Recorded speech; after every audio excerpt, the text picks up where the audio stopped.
नमस्कार, आप देख रहे हैं जनता टीवी और मैं हूं कृतिका सेठी। स्वागत है आपका तिब्बत न्यूज में, जिसमें हम बात करेंगे तिब्बत की संस्कृति की और दिखाएंगे क्या कुछ नया हुआ तिब्बत की राजनीति में। साथ में ये भी बताएंगे वहां के लोगों की समस्याओं के बारे में भी।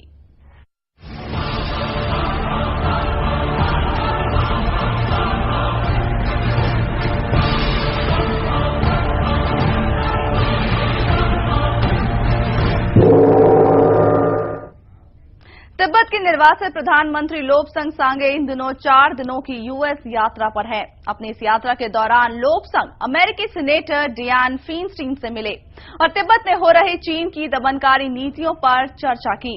लोब्संग का मानना है कि अमेरिका अगर तिब्बत का समर्थन करे तो चीन के अत्याचारों से तिब्बत को निजात मिल सकती है। आपको बता दें कि अमेरिकी सीनेटर डियान तिब्बत की समर्थक है। अब ऐसे में देखने वाली बात ये होगी कि ये यात्रा प्रधानमंत्री लोब्संग के लिए कितनी कारगर साबित होती है।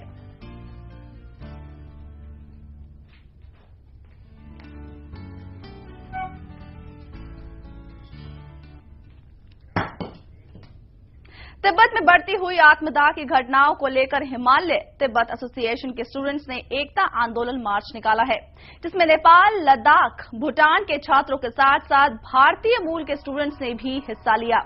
इन लोगों का मानना है कि तिब्बत में हो रहे चीनी अत्याचार पर अब विराम लगना चाहिए। ये एक अंतर्राष्ट्रीय मुद्दा है जिस पर सभी देशों के लोगों को चीनी सरकार पर दबाव बनाना होगा ताकि वो अपनी दमनकारी नीतियों का अंत करें और तिब्बत के लोगों को आजादी के साथ उनके देश में रहने दे। साथ ही स्टूडेंट्स की मांग है कि चीन तिब्बती सभ्यता और संस्कृति का सम्मान करे और वहां के लोगों के साथ अमानवीय व्यवहार न करें।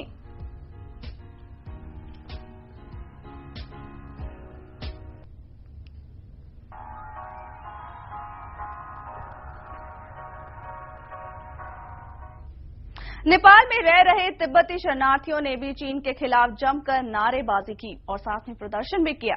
इन लोगों ने भी तिब्बत में हो रहे बौद्ध भिक्षुओं के आत्मदाह पर शोक जताते हुए प्रदर्शन किया और मांग की कि चीनी सरकार तिब्बत पर अत्याचार करना बंद करे। आपको बता दें कि बीजिंग में चाइना के मिलिट्री चीफ जनरल चेन बिंगडे ने कहा था कि वो नेपाल में चीन के खिलाफ कभी प्रदर्शन नहीं होने देंगे। इस वजह से मार्च के दौरान पुलिस ने कई प्रदर्शनकारियों को हिरासत में ले लिया। पुलिस का मानना है कि वो लोग जोर जोर से चीन के खिलाफ नारे लगा रहे थे। ये सभी शरणार्थी तिब्बत में चीन के कब्जे के बाद नेपाल में रह रहे थे। फिलहाल सभी प्रदर्शनकारी पुलिस की हिरासत में हैं।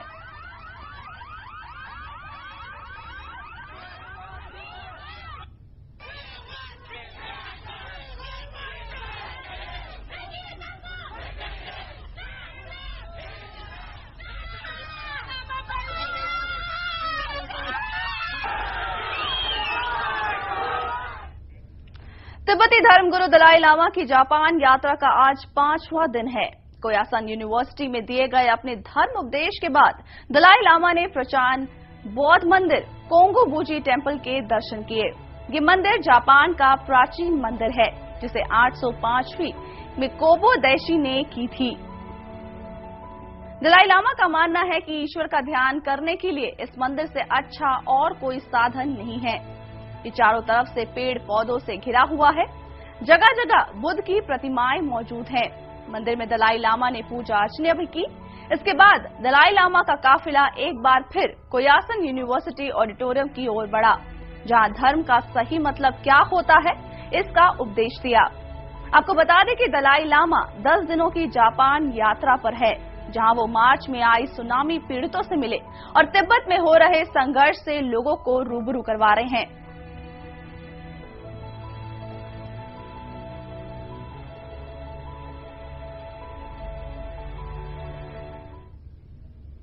चीन की चुनौतियों से निपटने के लिए भारत ने तैयारी तेज कर दी है। सीमा के पास चीनी सैनिकों की बढ़ती तैनाती के खतरों से निपटने के लिए भारत ने भी सीमा पर सैन्य मौजूदगी बढ़ाने की नीति बनाई है। अगले 5 साल में चीन से लगती सीमा पर करीब 1 लाख सैनिकों की तैनाती होगी। रक्षा मंत्रालय ने सेना के आधुनिकीकरण के लिए 64,000 करोड़ रुपए की योजना को मंजूरी दी है। इस रकम से सेना की 4 नई डिवीजन बनाई जाएगी। इन्हें भारत चीन सीमा पर तैनात किया जाएगा। इन डिवीजन में से 2 माउंटेन स्ट्राइक कोर होगी, जो विशेष आक्रामक सैन्य अभियान में खास तौर से माहिर होगी। सरकार की सेना की एक स्वतंत्र टुकड़ी लद्दाख और उत्तराखंड में भी तैनात करने की योजना है। सरकार की योजना सार्वजनिक होने के बाद इस सैन्य आधुनिकीकरण की सबसे बड़ी योजना होगी। साथ ही 1962 के भारत चीन युद्ध के बाद ये चीन से लगती सीमा पर सबसे बड़ी तैनाती भी होगी।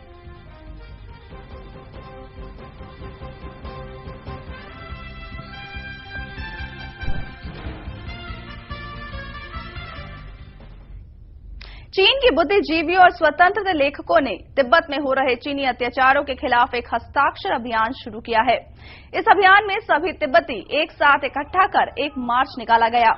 इस अभियान का मकसद है कि चीनी सरकार तिब्बतियों को तिब्बत में स्वतंत्र रूप से अपने धर्म और मठों में जाने की आजादी दे, साथ ही तिब्बती लोगों को उनकी भाषा और सभ्यता की स्वतंत्रता भी दे। वहीं सभी ने बौद्ध भिक्षुओं के आत्मदाह पर शोक जताते हुए इस अभियान में चीनी सरकार से मांग की है कि वो आत्मदाह पर रोक लगाए। ये एक दुखद घटना है और इस पर अंतर्राष्ट्रीय स्तर पर चर्चा की जानी चाहिए। आपको बता दें कि तिब्बत में हुए आत्मदाह से पूरे देश में गंभीर स्थिति पैदा हो गई है। हर कोई चीनी सरकार से बस यही जानना चाहता है कि आखिर वो ऐसा क्यों कर रहे हैं कि बौद्ध भिक्षुओं को आत्मदाह करना पड़ा। आने वाले G20 सम्मेलन में विश्व स्तर पर इस बात पर चर्चा भी की जाएगी, क्योंकि सभी देशों को यही लगता है कि आत्मदाह जैसी स्थिति से गुजरना किसी भी देश के लिए अच्छी बात नहीं है।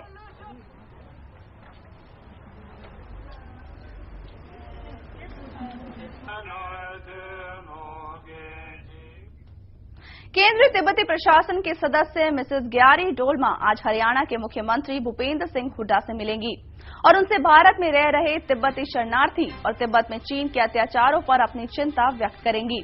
साथ ही वो हरियाणा में तिब्बती स्वेटर विक्रेता को बढ़ाने की बात भी करेंगी, जिससे भारत में रह रहे तिब्बती शरणार्थियों को मदद मिल सके। जल्द ही डोलमा बेंगलुरु की यात्रा पर भी जाने वाली है, जहां वो तिब्बतन वोकेशनल सेंटर का परीक्षण करेंगी। साथ ही वहां के राजनीतिक नेताओं से भी मुलाकात करेंगी।